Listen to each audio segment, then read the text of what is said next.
Assalamualaikum warahmatullahi wabarakatuh. Perkenalkan, saya Nailul Kutsiah dari kelas E yang akan membahas tentang tafsir fuqaha. Baik, di sini saya akan menjelaskan tentang tafsir fuqaha.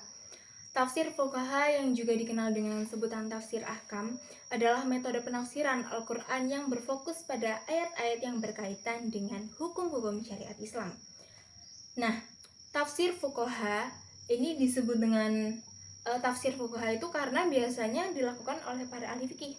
Ahli fikih itu disebut dengan fuqaha, yaitu orang-orang yang mendalami ilmu fikih dan hukum Islam secara mendalam. Nah, para fuqaha itu tidak hanya memahami makna bahasanya saja, tetapi juga memahami prinsip-prinsip hukum, kaidah-kaidah syariat, serta tujuan-tujuan hukum Islam. Dengan demikian, tafsir ini mereka para fuqaha itu tidak hanya menafsirkan arti kata, tetapi juga menggali implikasi hukum dari setiap ayat yang ada di Al-Quran. Nah, tujuan dari tafsir fuqaha ini ada tujuannya tuh. Yang pertama, menjelaskan kandungan hukum syariat yang terkandung dalam ayat-ayat Al-Quran. Lalu yang kedua, menentukan hukum halal, haram, wajib, sunnah, makruh, atau mubah berdasarkan petunjuk Al-Quran. Lalu yang ketiga, membantu umat Islam memahami dan mengamalkan hukum Allah dalam kehidupan sehari-hari dengan benar. Selanjutnya kita akan membahas tentang isi atau kandungan yang ada di dalam Al-Quran. Nah, Al-Quran itu kan kitab suci umat Islam yang menjadi pedoman hidup ya bagi seluruh manusia yang beragama Islam. Di dalamnya itu kan terkandung berbagai ajaran yang mencakup seluruh aspek kehidupan, baik berkaitan dengan keyakinan, moralitas, sejarah, maupun hukum dan peraturan hidup. Yang pertama kita akan membahas tentang akidah, keimanan.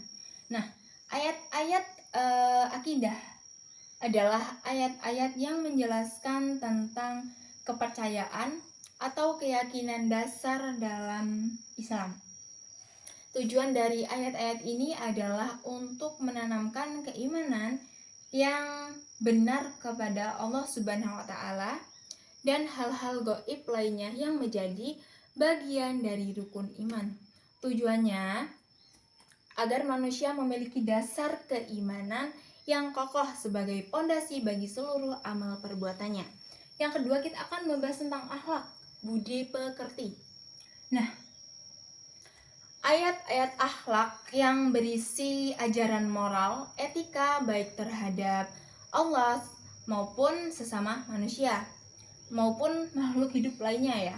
Nah, ayat ini itu mendorong manusia untuk berperilaku terpuji, berakhlakul karimah, dan menjauhi akhlak tercela. Tujuannya itu untuk membentuk pribadi muslim yang berkarakter mulia dan bermanfaat bagi sesama manusia. Selanjutnya ada kisah umat terdahulu. Bagian ini berisi kisah-kisah para nabi, rasul, dan umat terdahulu. Nah, kisah-kisah tersebut bukan sekedar cerita, tetapi mengandung pelajaran dan hikmah agar manusia itu tidak mengulangi kesalahan mereka dan meneladaninya perilaku yang baik. Nah, tujuannya itu memberikan teladan dan peringatan agar umat Islam mengambil pelajaran dari sejarah pada zaman dahulu. Selanjutnya ada ayat hukum atau ayat al-ahkam. Ayat ini ayat-ayat hukum ini adalah ayat-ayat yang berisi aturan dan ketentuan syariat yang mengatur kehidupan manusia. Ayat ini itu menjadi dasar bagi pembentukan hukum Islam atau fikih. Nah, tujuannya agar kehidupan manusia berjalan dengan tertib, adil, dan sesuai dengan petunjuk Allah. Ayat-ayat hukum atau ayat al-ahkam inilah yang menjadi fokus utama tafsir fuqaha. Para ahli fikih atau para fuqaha itu menafsirkan ayat-ayat tersebut secara mendalam untuk menggali makna hukum yang terkandung di dalamnya dan menentukan ketentuan syariat seperti tadi wajib, sunnah, haram, makruh, mubah, dan menerapkannya dalam kehidupan nyata sesuai dengan tuntutan agama Islam. Selanjutnya kita akan membahas tentang macam hukum dalam tafsir fuqaha. Dalam tafsir fuqaha atau tafsir ahkam ini, para ulama membahas berbagai hukum yang terkandung dalam Al-Quran. Salah satu kelompok besar hukum tersebut adalah hukum-hukum yang berkaitan dengan ibadah. Nah, ibadah itu kan segala bentuk perbuatan yang kita lakukan atau yang dilakukan dengan niat mendekatkan diri kita kepada Allah Subhanahu wa taala sesuai dengan petunjuk syariat Islam.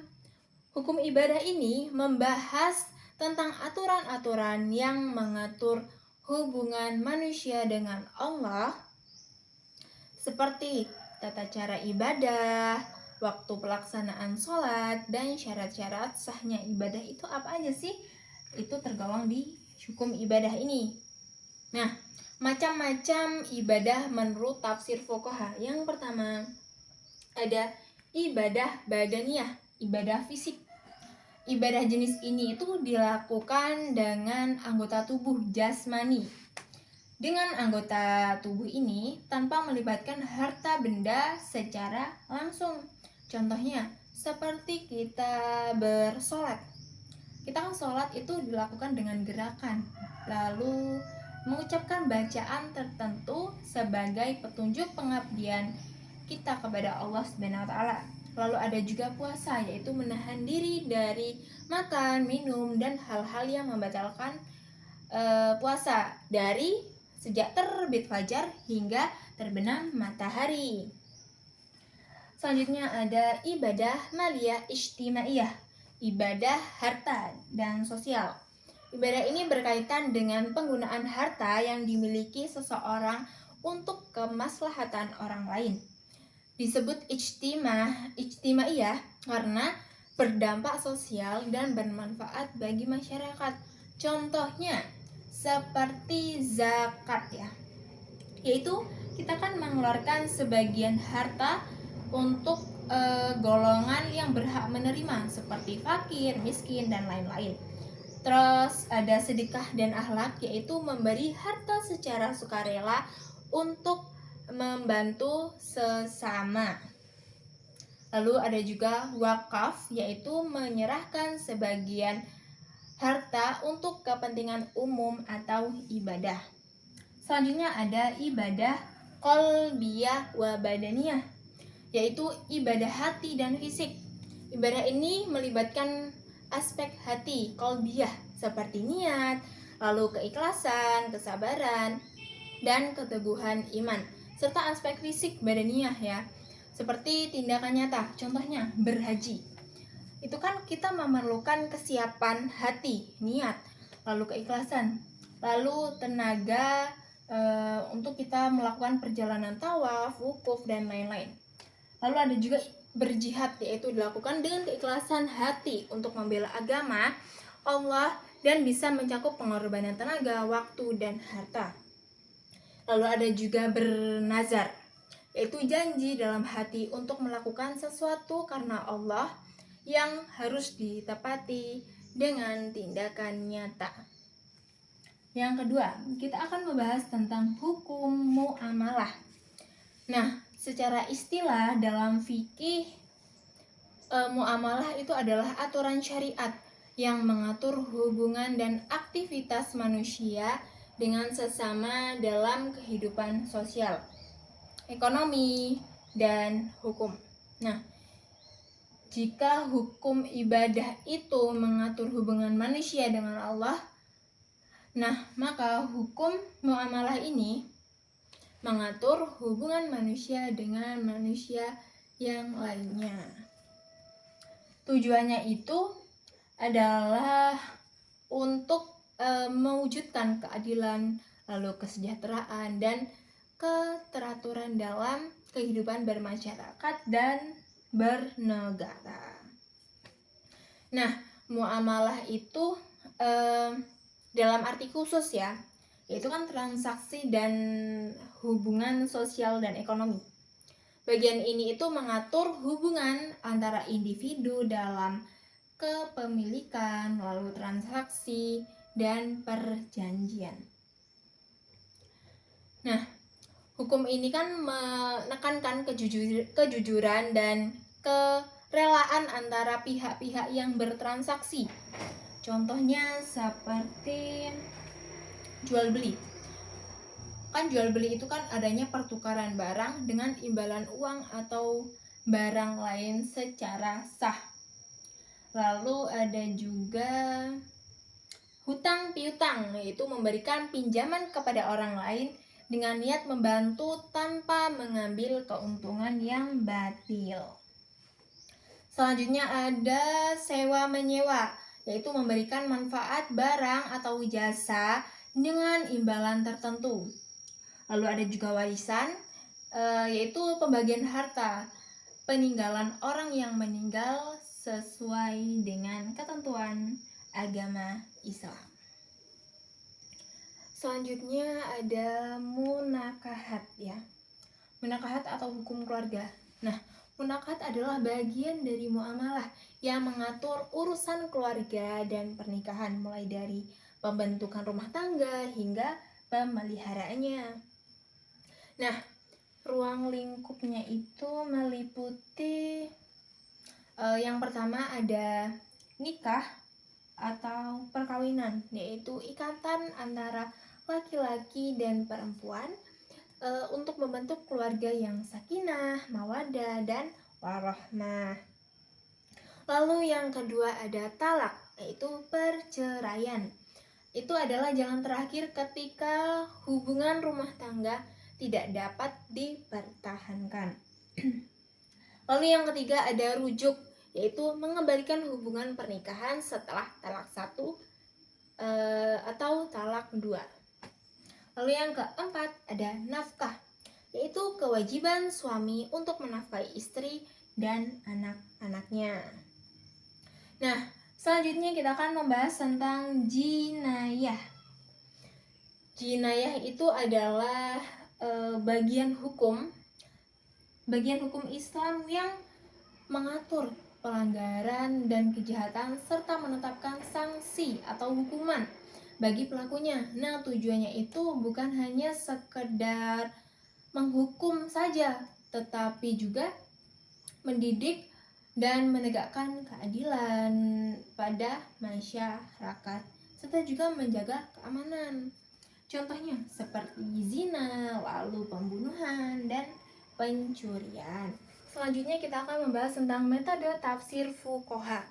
Nah, dalam tafsir ini, penafsiran tidak hanya menjelaskan arti kata atau sebab turunnya ayat atau asbabun nuzul, tetapi juga kita meneliti, para fuqaha itu meneliti makna bahasa, itu yang pertama. Lalu yang kedua ada melihat sebab turunnya ayat atau asbabun nuzul. Yang ketiga yaitu membandingkan dengan hadis Nabi. Dan yang keempat itu ada menggunakan kaidah ilmu usul fikih atau ilmu tentang cara mengambil hukum dari dalil. Nah, dari keempat proses inilah para ulama itu kemudian menyimpulkan hukum seperti yang tadi dijelaskan, yaitu wajib, sunnah, mubah, makruh, dan haram. Lengkap juga dengan penjelasan tentang syarat, rukun, pengecualian, dan hikmahnya. Dan kita ada contoh ayat tentang tafsir fuqaha ini, yaitu Quran Surat Al-Baqarah ayat 43, yang artinya, tegakkanlah sholat dan tunaikanlah zakat dan rukuklah beserta orang-orang yang ruku. Dari ayat ini, para fuqaha itu menjelaskan lebih mendalam tentang hukum sholat, seperti syarat syahnya sholat, Salat sahnya salat itu kan berwudu, lalu menutup aurat, dan memastikan waktu salat itu sudah masuk. Lalu yang kedua ada rukun salat, yaitu seperti niat, takbir, ruku, sujud, dan sebagainya.